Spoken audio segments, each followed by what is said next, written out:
Chickpea dumpling curry. Wow, chickpea dumpling curry. So కొంచెం డిఫరెంట్గా ఉంది. డంప్లింగ్స్ అంటే మనకు తెలుసు, చేసుకుంటూ ఉంటాం మోమోస్ అని. వాటితో కర్రీ అంటే కొంచెం డిఫరెంట్గా ఉండబోతోంది. సో మనం స్టార్ట్ చేసేద్దాం. ఓకే, ఇంగ్రీడియంట్స్ తెచ్చేస్తాను. ఓకే లస్య, ఇంగ్రీడియంట్స్ తెచ్చేసాను. ఓకే, సో చాలా డిఫరెంట్ ఇంగ్రీడియంట్స్ ఉన్నాయి. శనగపిండి తీసుకొచ్చేసావు. యూజువల్గా డంప్లింగ్స్ అనగానే మనకు మైదా పిండి గుర్తొచ్చేస్తూ ఉంటుంది ఎక్కువగా. అండ్ శనగపిండి అండ్ గ్రీనీ లీఫీ వెజిటబుల్ కూడా తీసుకొచ్చా, పాలకూర.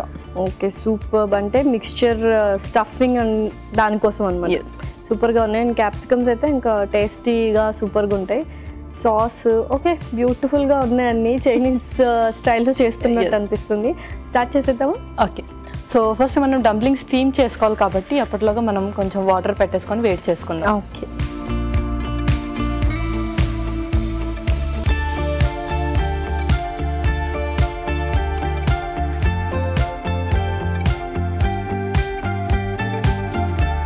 ఓకే, ఫస్ట్ ఒక మిక్సింగ్ బౌల్ ఇవ్వండి. ఓకే, ఒక స్పూన్ కూడా. ముందుగా శనగపిండి, ఆ తర్వాత కొంచెం పాలకూర. సో మనం ఇది స్టఫ్ లాగా ప్రిపేర్ చేసుకుంటాం. యా, డంప్లింగ్స్కి ఇది ప్రిపేర్ చేసుకుంటున్నాం. ఆ తర్వాత ఉల్లిపాయ ముక్కలు, ఆ తర్వాత కొంచెం జీలకర్ర, కొద్దిగా ఉప్పు, పెరుగు కూడా ఇందులోనే. సో మనం స్టీమ్ చేస్తున్నాం కాబట్టి చాలా హెల్దీ అనుకుంటా కదా? ఎస్, అవును. సో కర్రీస్ అనగానే అందరికీ లేడీస్ ఫింగర్ కానీ ఆనంకాయ, బీరకాయ, కాకరకాయ ఇలా యూస్ చేస్తూనే ఉంటారు. అలాగే చేస్తారు మమ్మీ వాళ్ళు. పిల్లలకు బోర్ వచ్చేస్తుంది. సో కొంచెం ఇలా స్పెషల్గా చేసుకుంటే బాగుంటుంది. కర్రీస్ అంటేనే తినరు అసలు. సో పెరుగు అంటే చాలా మందికి ఇష్టం. అందరు కూడా లాస్ట్కి కర్డ్ రైస్ తినకపోతే వాళ్ళకి అసలు ఇన్కంప్లీట్గా ఉంటుంది. అండ్ అలాగే పెరుగు వల్ల కూడా మనకు చాలా యూజెస్ ఉంటాయి కాబట్టి అండ్ ఇందులో కూడా వేసాను. అండ్ చాలా సాఫ్ట్ టెక్స్చర్ ఇస్తుంది యాక్చువల్గా పెరుగు. సో వాటర్ కూడా అక్కర్లేదు. వాటర్ అక్కర్లేదు, ఇంకా పెరుగుతోటే కలిపేసుకుంటాము. అండ్ దాన్ని కూడా కొంచెం ఆయిల్ గ్రీస్ చేసేయండి.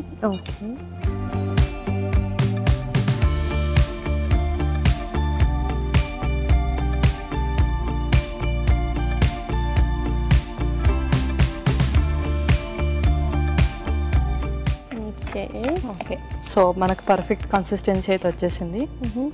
చిన్న మనం దీన్ని బాల్స్ లాగా చేసేసుకుంటాం. ఓకే, మనకు కావాలంటే కొన్ని వెజిటబుల్స్ ఏవైనా మనకు నచ్చినా కూడా యాడ్ చేసుకోవచ్చు. లైక్ కోఫ్తా బాల్స్ లాగా అనిపిస్తుంది యాక్చువల్లీ. సూపర్.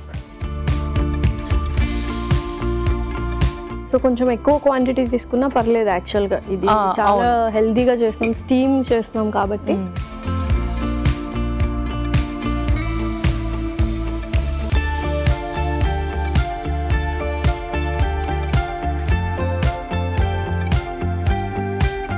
సో దీన్ని స్టీమ్ చేసిన తర్వాత అలాగే స్నాక్స్ లాగా కూడా తీసుకోవచ్చు. ఒకవేళ స్నాక్స్లో మిగిలిపోతే మనం డిన్నర్లో దీన్ని కర్రీ లాగా ప్రిపేర్ చేసుకోవచ్చు. Wow, super. సో స్టీమ్ కూడా రెడీ అయిపోయింది. ఇంకా మనం ఇది పెట్టేద్దాం.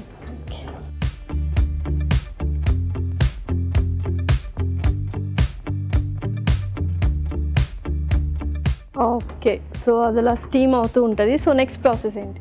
నెక్స్ట్ ఇంకా మనం మిగతా ప్రొసీజర్ ఏంటంటే పోపు పెట్టేసుకొని అవి ఏదైతే స్టీమ్ అవుతాయో అవి అందులో వేసేసి కలిపేద్దాం. సో ప్యాన్ ఎక్స్చేంజ్ చేద్దాము. అవి ఆవిరి మీద ఉడుకుతూ ఉంటాయి. నెక్స్ట్ ప్రాసెస్ మనం స్టార్ట్ చేసేద్దాం. ఓకే,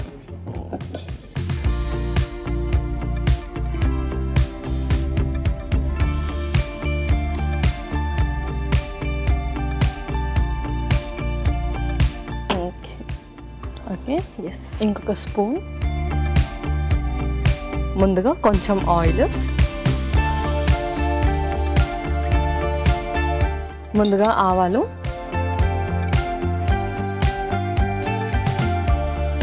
తర్వాత జీలకర్ర, జస్ట్ లైక్ పోపు లాగా పెట్టేసుకోవాలి. కొన్ని ధనియాలు, లేదంటే మనం కొంచెం లైట్గా ధనియా పౌడర్ కూడా యూస్ చేయొచ్చు. అలాగే అల్లం,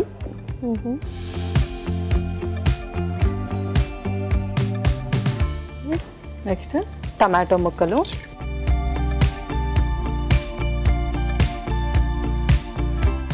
green capsicum,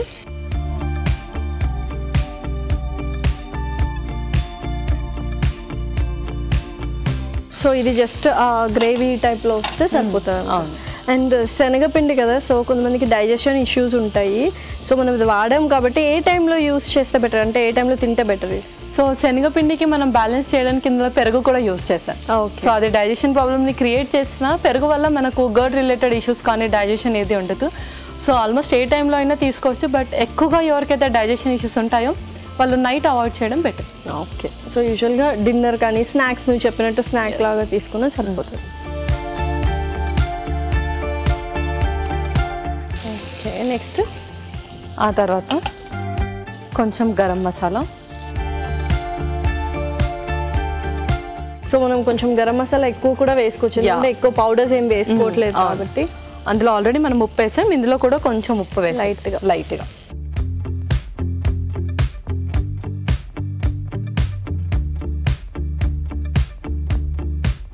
so gravy curry అనుకున్నాం కదా, కొన్ని వాటర్ వేద్దాం మనం. ఓకే.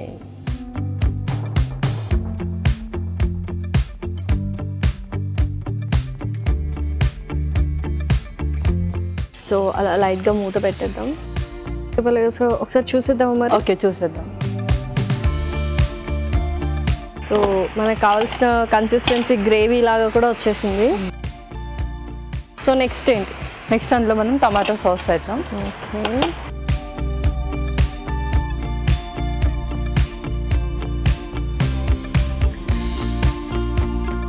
ఓకే. సో ఈ టమాటో సాసే కాకుండా ముందు మనం టమాటో ముక్కలు కూడా వేసాం కదా, దాన్ని కూడా మనం పేస్ట్ చేసి వేసుకోవచ్చు. ఓకే. బట్ పిల్లలు ఏంటంటే సాస్ అంటేసరికి ఆ టేస్ట్ డిఫరెంట్గా తగులుతుంది కాబట్టి అప్పుడప్పుడు అలా సాస్ కూడా యూస్ చేయొచ్చు. సో నెక్స్ట్ ఇంకా డంప్లింగ్స్ వేసేయడమేనా? డంప్లింగ్స్ చూసి వేసేద్దాం. ఓకే. ఎస్, కూడా నాకు తెలిసి పర్ఫెక్ట్గా స్టీమ్ అయిపోయాయి. సో ఇలానే ట్రాన్స్ఫర్ చేసేద్దాం.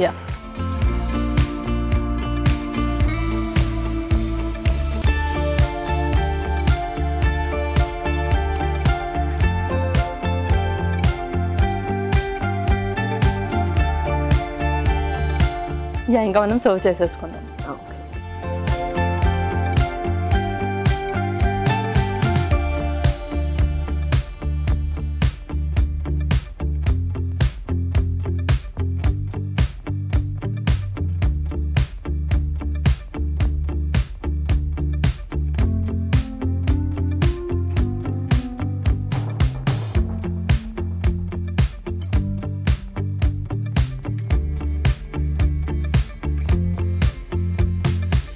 అసలు ఇలా చూస్తుంటే మంచూరియన్ గుర్తొస్తుంది, యాక్చువల్గా గోబీ మంచూరియన్ లాగా.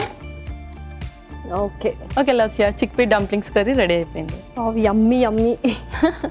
Chickpea dumplings curry ready. మరి దీనికి కావాల్సిన పదార్థాలు అలాగే తయారు చేసుకునే విధానం మరొకసారి చూద్దాం. చిక్పీ డంప్లింగ్స్ కర్రీకి కావాల్సిన పదార్థాలు: శనగపిండి 1 కప్పు, పాలకూర 1 కప్పు, ఉల్లిపాయ 1, పెరుగు 1 కప్పు, ఉప్పు తగినంత, ధనియాలు 1 టేబుల్ స్పూన్, జీలకర్ర 1 టేబుల్ స్పూన్, ఆవాలు 1 టేబుల్ స్పూన్, తరిగిన అల్లం 1 టేబుల్ స్పూన్, టొమాటోలు 2, టొమాటో సాస్ 2 టేబుల్ స్పూన్లు, గరం మసాలా 1 టేబుల్ స్పూన్, నూనె 3 టేబుల్ స్పూన్లు, క్యాప్సికం ముక్కలు 1/2 కప్పు. చిక్పీ డంప్లింగ్స్ కర్రీ తయారు చేసుకునే విధానం: ఒక బౌల్లో శనగపిండి, పాలకూర, ఉల్లిపాయ ముక్కలు, జీలకర్ర, తగినంత ఉప్పు, పెరుగు వేసి బాగా కలుపుకోవాలి. ఈ మిశ్రమాన్ని కొంచెం కొంచెం తీసుకొని చేత్తో డంప్లింగ్స్ లా చేసుకొని ఆలివ్ నూనె రాసిన ప్లేట్ లోకి ఉంచి ఆవిరిపై ఉడకనివ్వాలి. ఒక పాన్ లో నూనె వేసి ఆవాలు, జీలకర్ర, ధనియాలు, తరిగిన అల్లం, టొమాటో ముక్కలు, గ్రీన్ క్యాప్సికం ముక్కలు వేసి వేయించాలి. దీనిలో గరం మసాలా, ఉప్పు వేసి కొద్దిగా నీళ్లు పోసి ఉడకనివ్వాలి. ఆ తర్వాత టొమాటో సాస్, డంప్లింగ్స్ వేసి బాగా కలుపుకోవాలి. ఆ తర్వాత సర్వింగ్ బౌల్ లోకి తీసుకొని సర్వ్ చేసుకుంటే tasty chickpea dumplings curry ready.